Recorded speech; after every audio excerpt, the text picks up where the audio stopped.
Hey guys, it's Carl Brown from GuitarLessons365.com. Got a classic today we're going to learn how to do with a little help from my friends from the great Beatles. So this is all Sgt. Pepper, obviously, a very popular track sung by Ringo.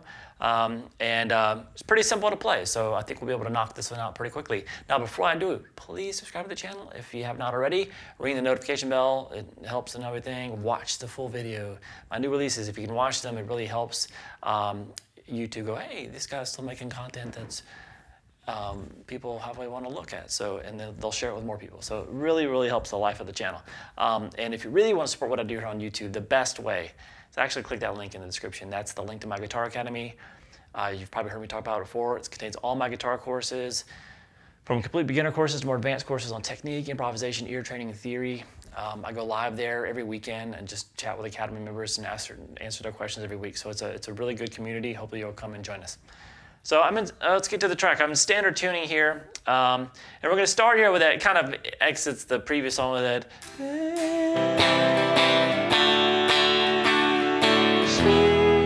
And there's a little guitar fill there. I didn't really try to dial in that it's something similar to that. This is really kind of a chord workup, but I'll show you a little bit of that lick there. But we're going to start, you can kind of consider this the beginning of the track since it is on the actual recording, so it just starts with a C major chord into a D and into an E major chord. So when you play that, you let that ring and then you do that little. And so it's just kind of what you can do is play the 9th fret there on the G and the 9th fret there on the B, and then the open high E. I'm not really doing some kind of picking pattern. And really try to dial it in, like I said. But you can just kind of pick across those 3 strings like that. And then come down here, the same kind of 8th fret there on the G, 7th on the B, and then the open high E.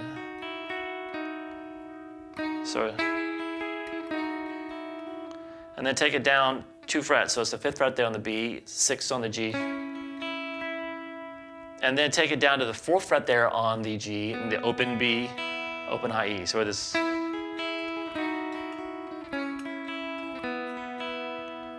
right, and that'll kind of take care of that little fill there if you wanted to do that. But I really kind of just wanted to get into the chord progressions. So we're gonna look at this chord progression here, and the verse looks like this.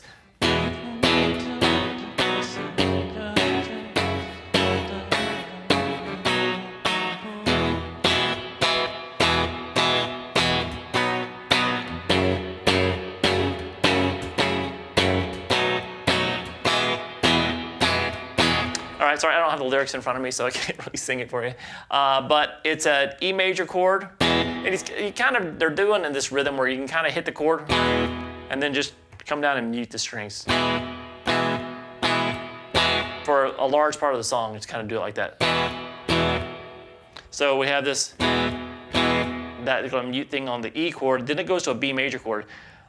Typically, you'll see me play like these major bar chords with a barred pinky, which a lot of people don't like doing themselves. So, but it's basically the 2nd fret there on the A string, and then you're barring across the 4th fret on the D, G, and the B. So you can use whatever finger. So with this. And then it's going to go down to an F sharp minor 7 chord. Kind of holds on this one a little longer. So it's a full bar at the 2nd fret. Now you don't need this note up here at the 5th fret. I think it just sounds better as a chord voicing because it resolves to the next chord better, but you can play it just with a full bar at the 2nd fret and then having the 4th fret on the A string in front of it, and that's it. But I like to add this note. It's basically doubling the 7th there at the 5th fret there on the B, but that note is optional. So you hit that a few times, and then we're going to take it to a B7 chord. So we're still barring at the 2nd fret. Now the root note's over here on the A string, though, so the 2nd fret on the A, so you don't pick the E string. And then you have the 4th fret there on the D. 2nd fret is being played on the G string by the bar, and then the 4th fret there on the B. So from that F sharp minor 7.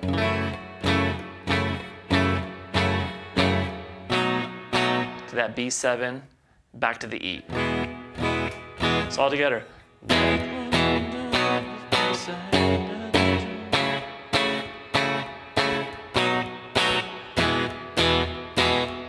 repeat.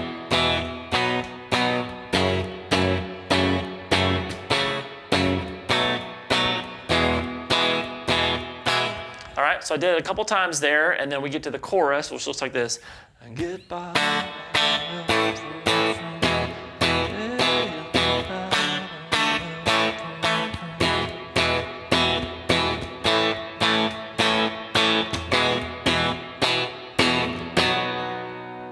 So that first one there is going to end on a B chord, but the remaining ones won't do that. So we're just going to start with just this D major chord, with a couple times, hit a couple times, and then the A major chord. You can just bar like me or play like that, or play like that. There's a billion ways to shake finger that chord. So the D to the A to the E again. Then just repeat the same 3 chords. D, A, so again. So just after that D, A, E twice, you're going to go back to the A chord. You're not going to go back to the D. So you just go straight back to the A and then the E. So all together.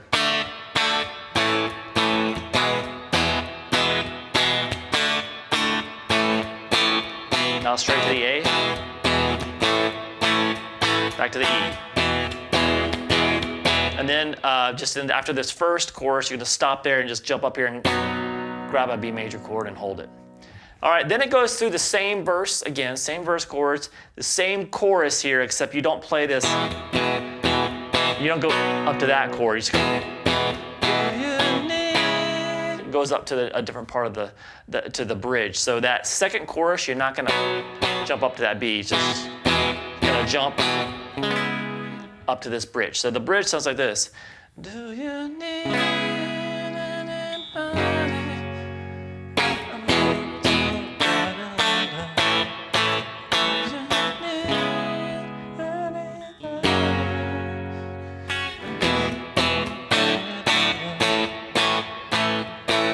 All right, so that's just a C sharp minor 7th chord. So it's a bar at the 4th fret across from the high E string all the way to the A string.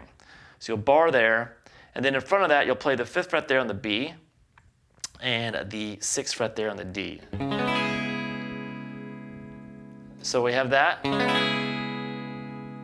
And then you're going to take that to an F sharp major 7th chord. I'm sorry, just an F sharp major chord, I'm sorry.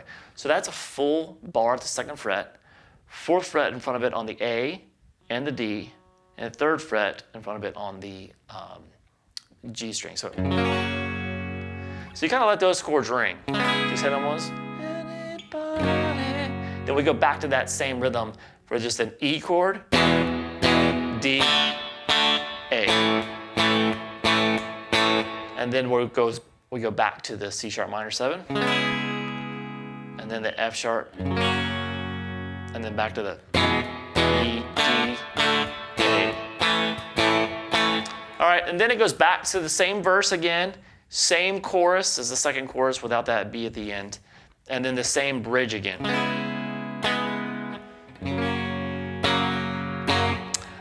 And so nothing new there. It just gets back to the chorus, and this last chorus has kind of a different ending to end the song. It looks like this.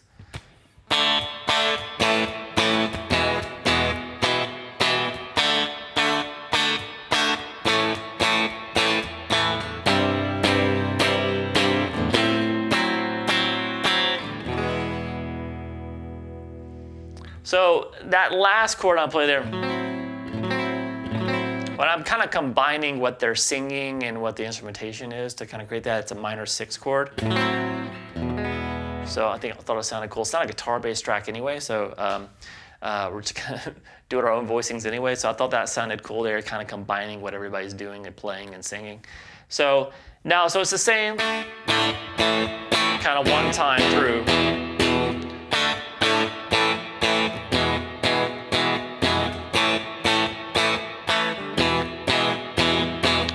And then it gets just to a D major chord, to an A.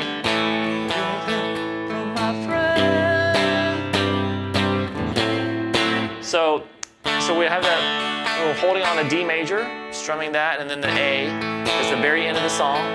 You're gonna leave that last chorus, D to A. And here's where it gets interesting. We're gonna go to a C major chord with G in the bass. You can play it like this.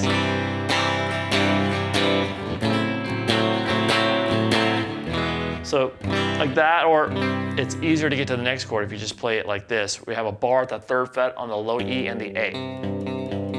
Barring the 5th fret across the D, G, and the B. Kind of build up on that chord. And then we're gonna get to that A minor 6 chord. So that's the 5th fret there on the low E. 4th fret there on the D. So I'm muting that A string. Doesn't really matter if you mute it or not. And then we have the 5th fret there on the G and the 5th fret there on the B. And then resolve that to an E major chord to end the song. All right, hope you guys enjoyed it. See you again soon for GuitarLessons365.com.